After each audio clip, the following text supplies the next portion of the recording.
Marami nga ngayon ang sobrang namimiss ang mga update ni Doc Willie Ong sa kanyang social media, particularly sa kanyang YouTube channel. Sabi nga, one search away lamang sa YouTube, Dr. Willie Ong, makikita mo na yung mga sagot sa iyong mga sakit. Malaking kawalan, lalong-lalo na sa mga Pilipino na walang kakayahan na magpa-check up sa mga doktor na ngayon ay bumabase sa mga suggestions na gamutan ni Doc Willie Ong sa kanyang social media. Marami ang nagtaka kung bakit wala siyang mga updates, pero hindi nga matiis ni Doc Willie Ong na mag-alala o magtanong ang mga humahanga sa kanya or ang mga followers nito sa kanyang mga social media platforms. Kaya naman ang mabuti at mabait na doktor nag-decide na i-video at ilathala sa kanyang mga fans ang nangyari sa kanya. Nagulantang ang lahat ng i-upload sa kanyang YouTube channel ang nasabi nga pong sakit nito na na-diagnose na siya ay may sarcoma cancer. Isang rare na cancer na madalang at ito ay may bukol sa likod na hindi nga raw matagpuan. Ayon kay Doc Willie Ong, napakasakit na ng kanyang naranasan kaya naman kinakailangan na siyang ipa-check up. Sa kasalukuyan ay nasa Singapore si Doc Willie Ong. Sa katunayan, ang mga in-upload niya sa video ay mga late na nangyari na o na naganap sa kanya sa kanyang pagpapagamot sa Singapore dahil kamakailan lamang o nito lamang ay tumawag siya sa kanyang inaanak upang kamustahin ito dahil ayon sa kanya baka hindi niya na raw ito makausap.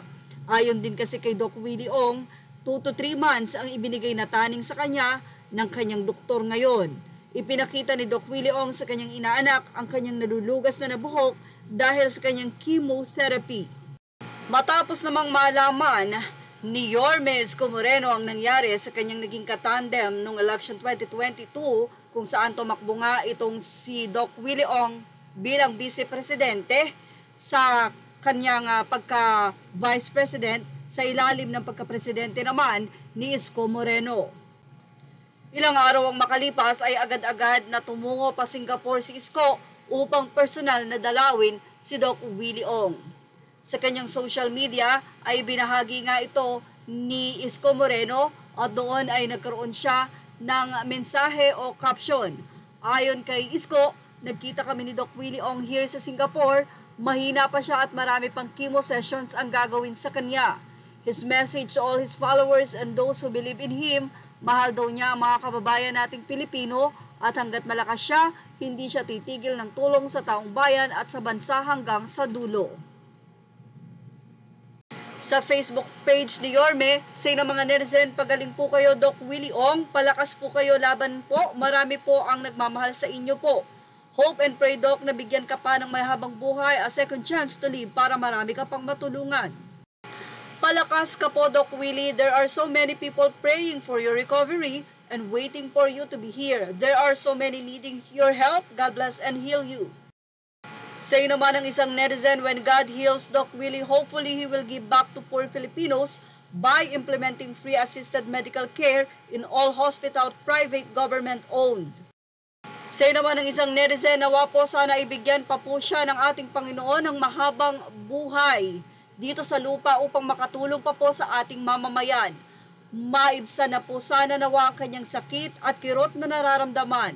Nawa po, sana ipagpatuloy po ninyo Isko Moreno, dumagoso ang pangarap ni Doc sa ating mga mamamayang Pilipino sa healthcare services dito sa ating bansa upang ang ating mamayang Pilipino ay hindi na mga ibang bansa at magkaroon po tayo ng matatag na bansa at ekonomiya at ibigay ang pangangailangan ng pamilyang Pilipino na sakto lang po ang kinikita para sa sarili at mga minamahal sa buhay. God bless po sa inyo at kay Doc po at sa lahat ng may pinagdaraanan sa buhay, nawa tulungan po tayo ng ating Panginoon. At yan ang ating Showbiz Snap Update. Kung mayroon po kayong mensahe, ilagay lang po ito sa ating comment section and images are all credit to the rightful owners. Thank you for watching Showbiz Snap.